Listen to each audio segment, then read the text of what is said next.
Hello children, हम लोग retirement of A partner कर रहे हैं और उसके अंदर मैं आपको लगभग सभी केसेस समझा चुकी हूँ, but I have found a question whose one adjustment I want to discuss with you. So आज मैं वो एडजस्टमेंट लेकर आई हूँ। क्वेश्चन है क्वेश्चन नंबर 50। हमारी क्लास नंबर भी 50 है and question number is also 50। तो मैं आज ये क्वेश्चन आप लोगों के साथ डिस्कस करना चाहती हूँ। Leena, Madan and Naresh were partners in a firm sharing profit and losses in the ratio of 2:2:3। On 31st March 2015 their balance sheet was as follows। Balance sheet देख लें। बैलेंस शीट में liability side creditors, bank overdraft, long term debt, employees provident fund and capital account of the partners है। Simple है, कोई ऐसी चीज़ नहीं है जिससे डिस्ट्रीब्यूट होना है। Asset side we have land and building, machinery, furniture, investments, closing stock, debtors, bank and deferred advertisement expenditure. ये जो डेफर्ड एक्सपेंडिचर एडवर्टीजमेंट एक्सपेंडिचर है ये हमारी फिक्टिशियस एसेट है जिसे हमें राइट ऑफ करना पड़ेगा through the capital account of partners. Then on 31st March 2015, Madan retired from the firm. Madan is the second partner, and the remaining partners decide to carry on business. It was decided to revalue assets and liabilities as under. Land and building be appreciated by rupees 2,40,000. Machinery be depreciated by 10%. 50% of investments were taken over by the retiring partner at book value। तो यहाँ पर इसमें कोई revaluation नहीं है। An old customer Mohit, whose account was written off as bad debt, had promised to pay rupees 7,000 in settlement of his full debt of rupees 10,000। This is the adjustment because of which I have undertaken this question। अभी मैंने इसको encircle कर दिया है। पहले एक बार सारा question पढ़ लेते हैं। Provision for doubtful debt was to be made at 5% on debtors. Closing stock will be valued at market price which is 1 lakh less than the book value. Goodwill of the firm be valued at ₹5,60,000 and Madan's share of goodwill be adjusted in the accounts of Leena and Naresh। Leena and Naresh decided to share future profits in the ratio of 3:2। तो यहाँ पर remaining partners की new ratio हमें given है। Old ratio और new ratio given है तो हमें सेक्रीफाइसिंग रेशो कैलकुलेट करनी होगी for the treatment of goodwill.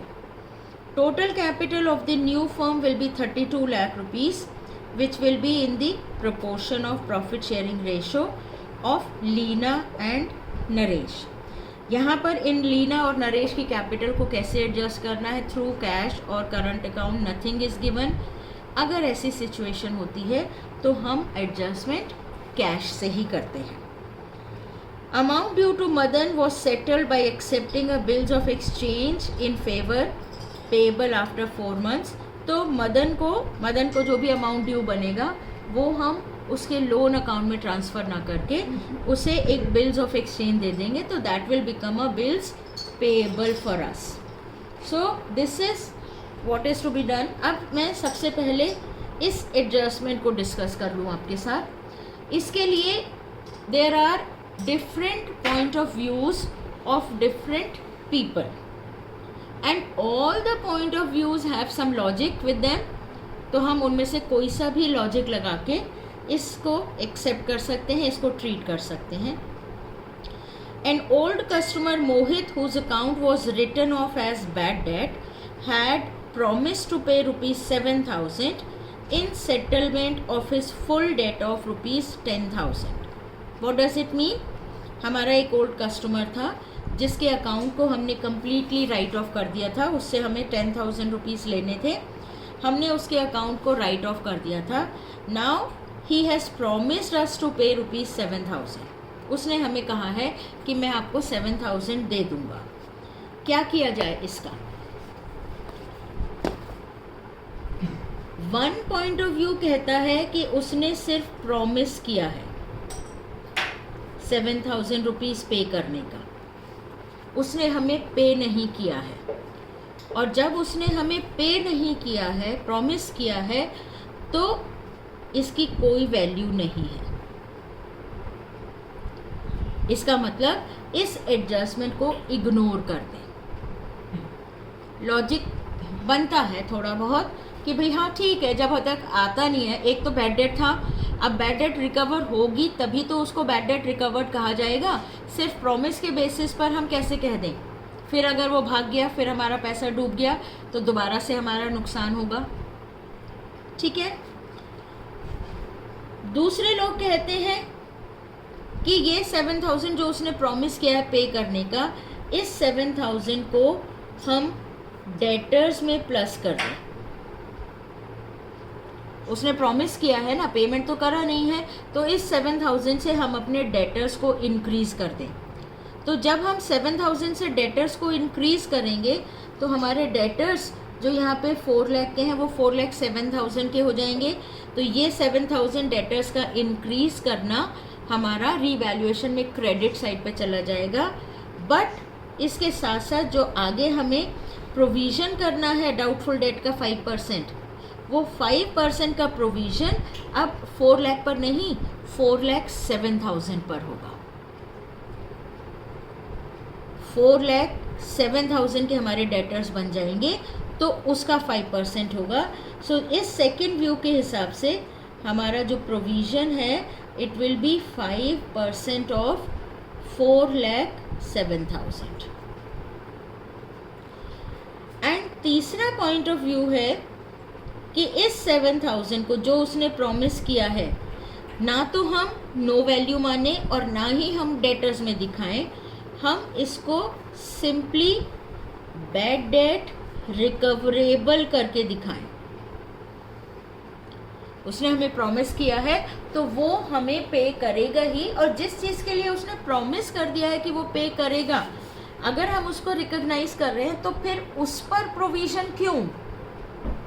और मैं इस तीसरे वाले ऑप्शन को लेकर चलूँगी कि he has promised us to pay, तो ये हमारे लिए एक अश्योर्ड रिकवरेबल अमाउंट है। तो मैं ये 7,000 को रिकवरेबल अमाउंट लेकर एक सेपरेट एसेट क्रिएट करूँगी जिसका नाम होगा बैड डेट रिकवरेबल। ना तो मैं उसको डेटर्स में ऐड करके उस पर प्रोविज़न करूँगी और ना ही मैं उसको इग्नोर करने वाली, क्योंकि उसने हमें प्रॉमिस किया है and I trust his promise. अब इसके साथ हम अपने क्वेश्चन को शुरू करते हैं। सबसे पहले क्या कर लें, हम अपनी गेनिंग रेशो निकाल कर गुडविल का ट्रीटमेंट कर लें, जो कि हम हमेशा करते आए हैं। तो हमारे पार्टनर्स हैं L, M and N। Old ratio है उनकी 2:3। Yes, partner M is retiring and new ratio is 3:2.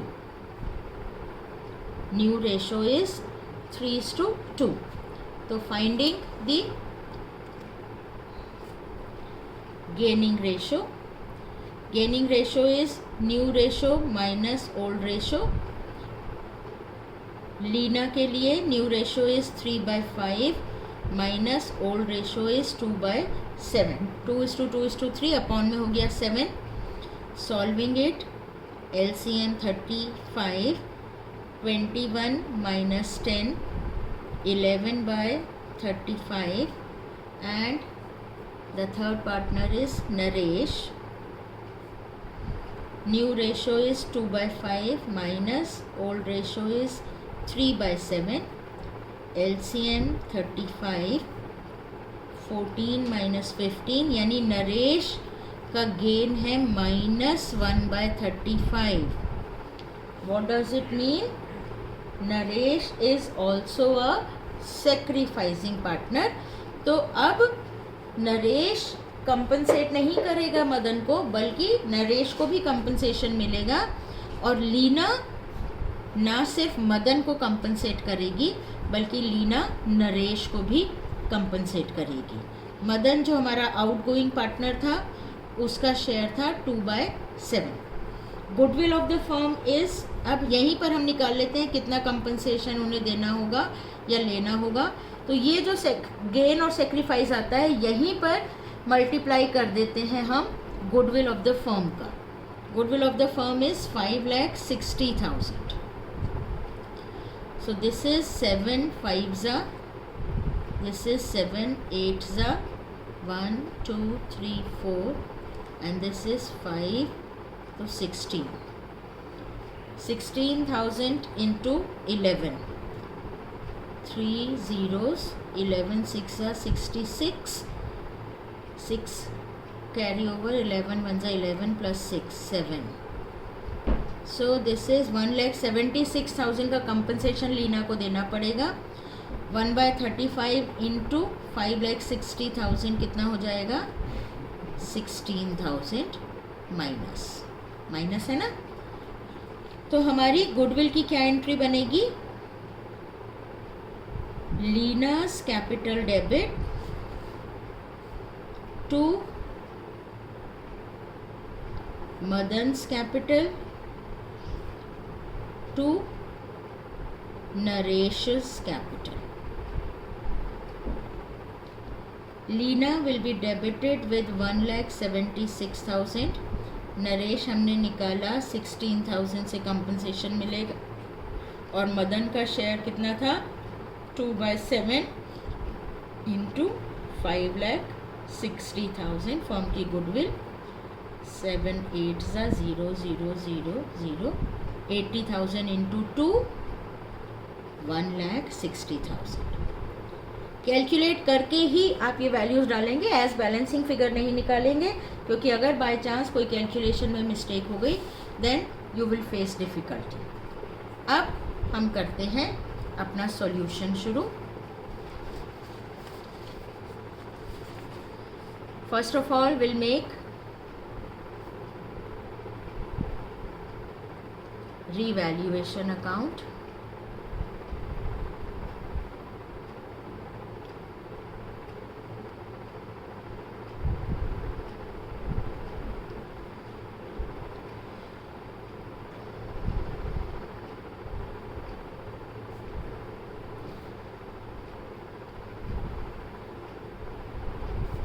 Particulars rupees,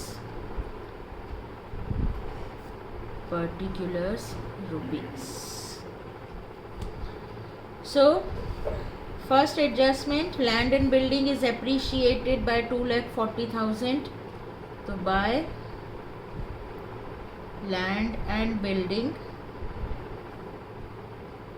2,40,000.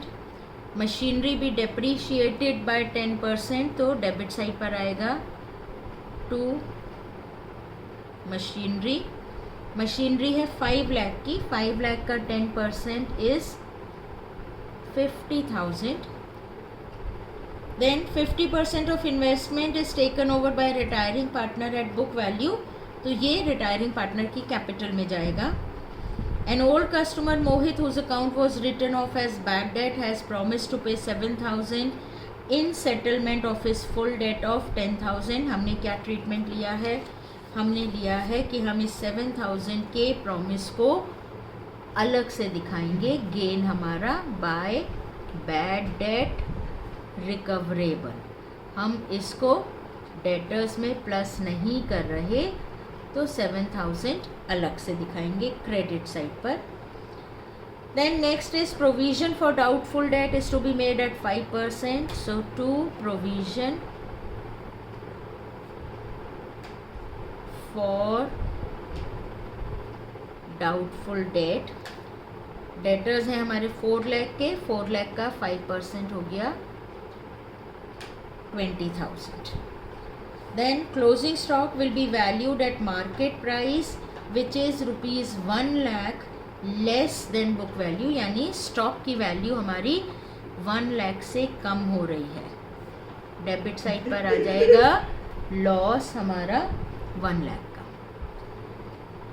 इसके बाद हमारा गुडविल का ट्रीटमेंट है और कैपिटल यानी रीवैल्यूएशन का काम हमारा पूरा हो गया। क्लोज करें रीवैल्यूएशन अकाउंट। क्रेडिट साइड का टोटल ज़्यादा है हमारा 2,47,000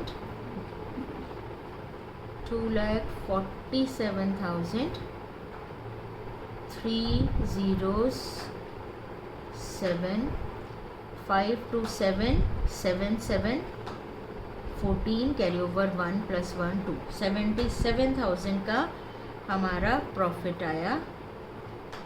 सो to profit to Leena's capital, Madan's capital and Naresh's capital. 77,000 उनका शेयर था 2:2:3 यानी 7 से डिवाइड किया तो 11 आ गया। 11 2s are 22,000 and 11 3s are 33,000. Now making the capital accounts.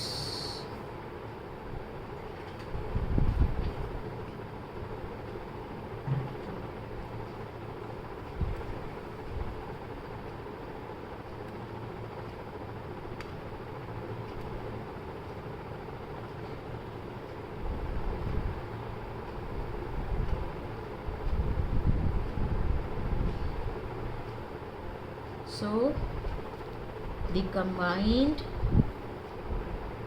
capital accounts: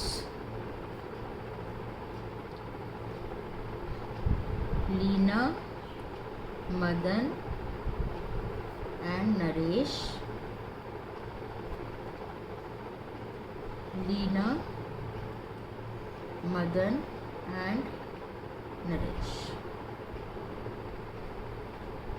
Particulars.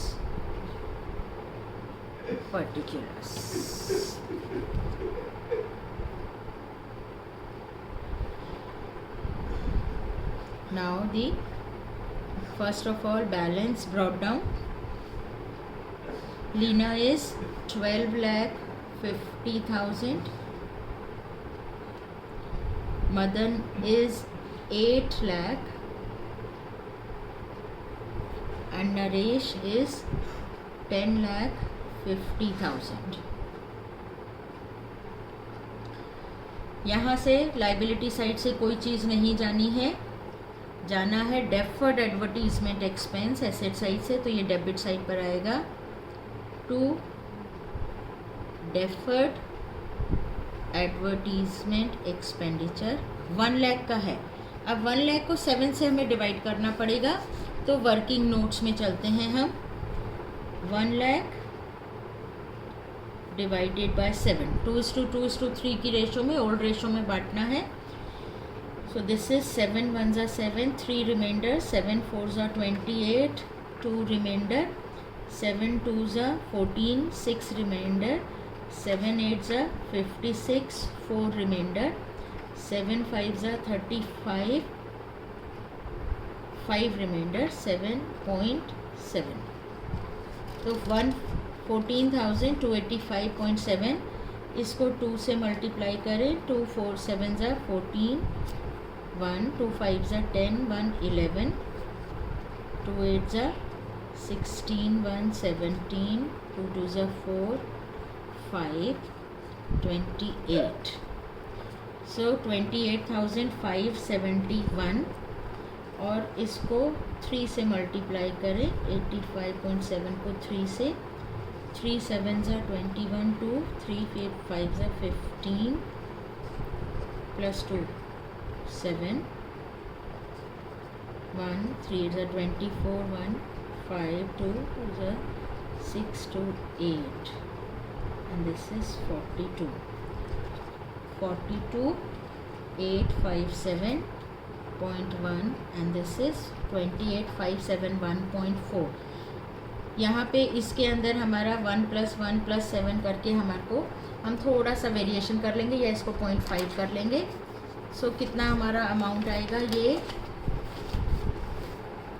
या इसको 8 कर देंगे.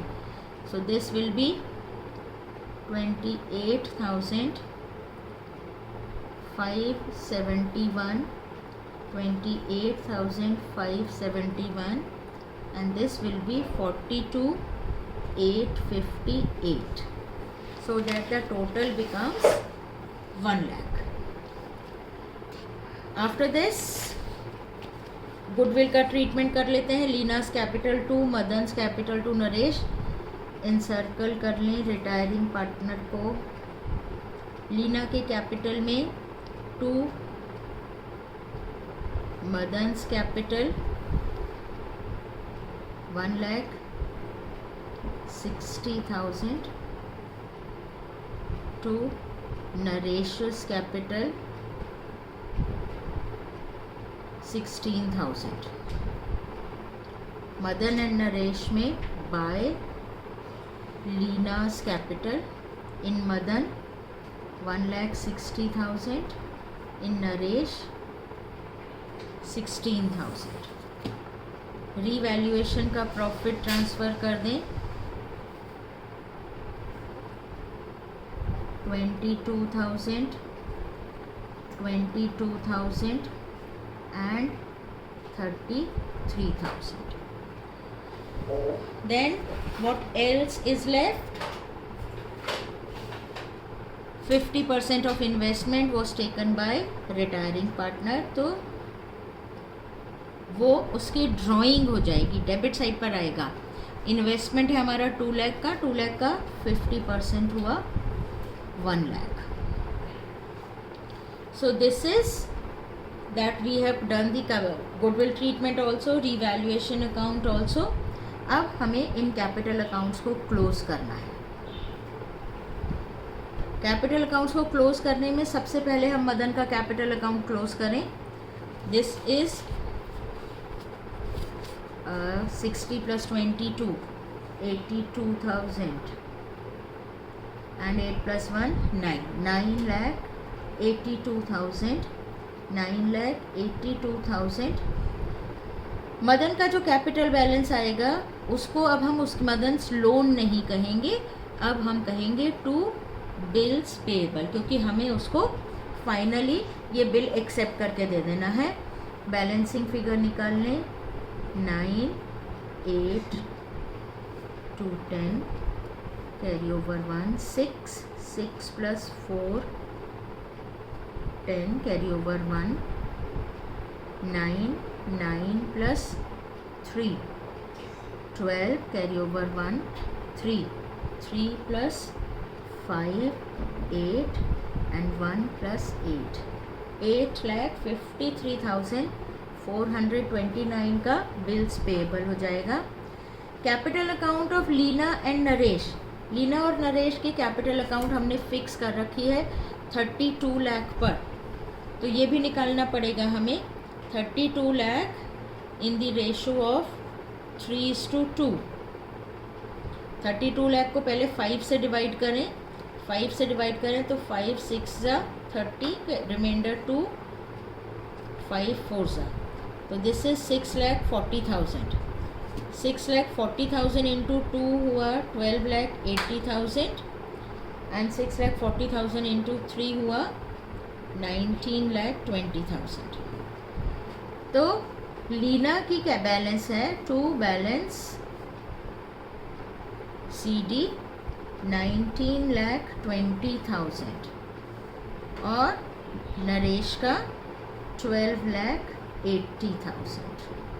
अब हम क्लोज करते हैं इनके कैपिटल अकाउंट्स को. टोटल करते हैं. टोटल पहले इस साइड का बड़ा है, ये साइड छोटी है, तो ये टोटल हमारा आ गया 571. 8 + 6 14, carry over 1, 1 + 2 3, 3 6, 9 + 1 10, 10 + 2 is 12, carry over 1, 1 + 1 2, 2 + 9 11, carry over 1 + 1 2, 21,24,000 571, 21 lakh